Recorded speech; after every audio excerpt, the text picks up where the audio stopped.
United, who have confirmed they expect to make a further 200 redundancies as part of what they call a transformation plan to strengthen financial sustainability and return to profitability. Let's get much more on that. Our chief reporter, Kaveh Solhekol, is alongside me. Good afternoon. What does that mean then?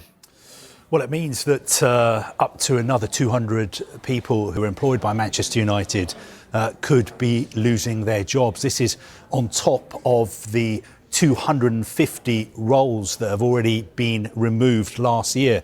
The background to this, of course, is that INEOS and Jim Ratcliffe bought a 25% stake in United just over a year ago.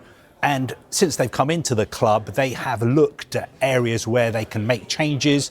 I think in their opinion, they can make the business leaner, more streamlined, to make it fit for 2025 and the future. And they have identified roles that can be made redundant, and that is what they have been doing. And in the statement we've just had in the past hour from the Chief Executive, Omar Barada, he says we are initiating a wide-ranging series of measures which will transform and renew the club. Unfortunately, this means announcing further potential redundancies, and we deeply regret the impact on those affected colleagues. However, these hard choices are necessary to put the club back on a stable financial footing. We've lost money for the past 5 consecutive years. This cannot continue. Our 2 main priorities as a club are delivering success on the pitch for our fans and improving our facilities. We cannot invest in these objectives if we are continuously losing money. Now, last week, it marked a year since INEOS took their stake and took control of football operations at Manchester United. There were a lot of pieces about, I guess you would call it potentially penny pinching if you wanted to, or streamlining. It's not just redundancies that are being put in place by INEOS to change things at Manchester United. No, I think going forward, we are going to see more staff moving from Old Trafford to working at Carrington. Of course, Carrington is being redeveloped at the moment. Also, I think there will be a reduced presence at Manchester United's offices in London. If you remember, under Ed Woodward, for instance, United always had a presence in central London. Their offices used to be in Mayfair. I think they've moved to High Street, Kensington. That was to have the people who sort of negotiate United's commercial deals based in London, because the thinking was that it was easier to meet interested parties who wanted to do business with United in London rather than in Manchester. I think going forward there will still be a London office for United, but more of the people who work in London will be moving to Manchester. Also, a couple of other things to clear up. I know there have been some reports today about the fact that if you work at United's training ground and you're not a member of the first team squad, the catering arrangements are going to change for you. I've seen headlines saying that you'll only be getting soup and sandwiches. I think the guidance we are getting is that Carrington catering arrangements will remain unchanged for the remainder of the season. But of course, as at every other club, there is a difference between the food that first team players, the first team, the academy and the women's teams are served compared to what other people who work at the training ground get. Also, we're being told there will be an end to free lunches for staff at Old Trafford.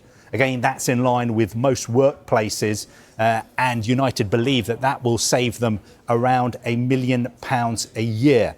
Also, just to clarify, Manchester United's annual donation to the Manchester United Disabled Supporters Association, which is about £40,000 a year, that is remaining unchanged. A lot of it doesn't feel great for morale, though, does it?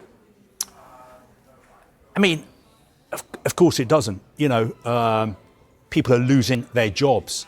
And a lot of the people losing their jobs are not the people who are responsible for the fact that United have lost something like £300 million over the past 3 years. Now, if you look at why United are struggling financially, those people are not the people to blame, really. The problem has been the vast sums of money that have been spent in the transfer market, a lot of that money has been spent on players who've not delivered on the pitch.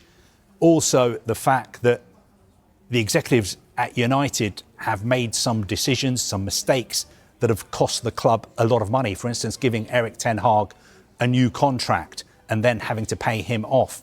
Dan Ashworth. Employing Dan Ashworth and then him leaving so quickly and having to be paid off. Again, these people who are losing their jobs are not responsible for that. And of course, when you're talking about United and finances, you have to talk about their ownership model. Being owned by the Glazer family has cost Manchester United well over £1 billion over the last 19 years. And I've said this again before, and I'll say it again. When the Glazers bought Manchester United, they borrowed £604 million. They loaded that debt onto the club.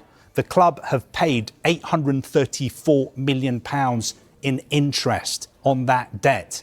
And 19 years later, that debt has gone up to £731 million. 19 years ago, they borrowed £604 million.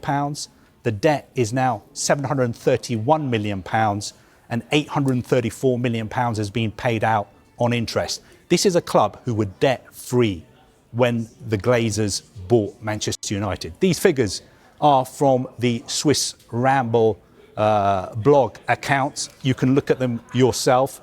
They are based on Manchester United's accounts over the last 19 years. Also, United owe £391 million in transfer payments. So their total debt is £1.1 billion. In the past 10 years, the Glazer family have taken out dividends of £177 million. And just over a year ago, they sold 25% of the club for around £1 billion to INEOS.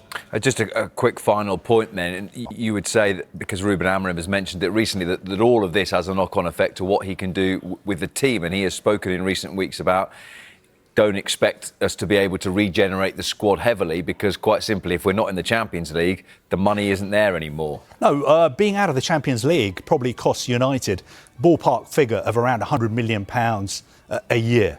So that hurts them massively. Yes, you're absolutely right. Ruben Amorim is not going to have significant funds to spend in the transfer market. But if you look at Manchester United's accounts, they are still a very, very valuable club. They have a massive fan base.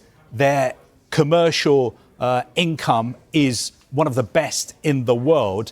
There is no reason why, if Manchester United were debt-free and run properly, why they could not be as successful as they were under Sir Alex Ferguson.